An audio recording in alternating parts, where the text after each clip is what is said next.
The White House said there would be big announcements in this address, but President Trump spent much of the 18-minute speech blasting the tenure of former President Joe Biden.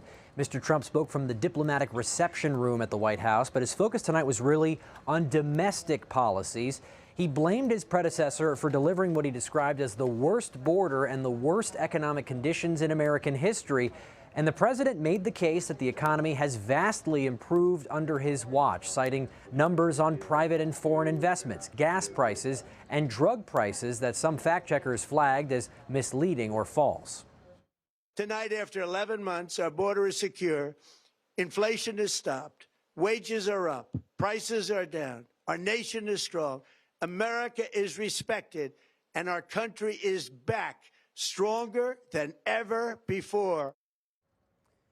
The president also promised more improvements in the new year when the big, beautiful bill takes effect. But polls show Americans are growing increasingly sour on the economy. A new PBS News Marist poll found 57% of Americans disapprove of how the president is handling the economy. A report out yesterday showed the unemployment rate has ticked up to a 4-year high. That's when the nation was still in the pandemic.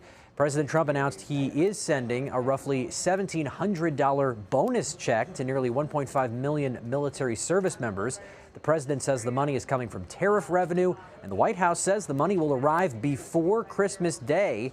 President Trump said the amount is $1,776 in honor of the year of the nation's founding. I'm Derek Stahl for Arizona's Family.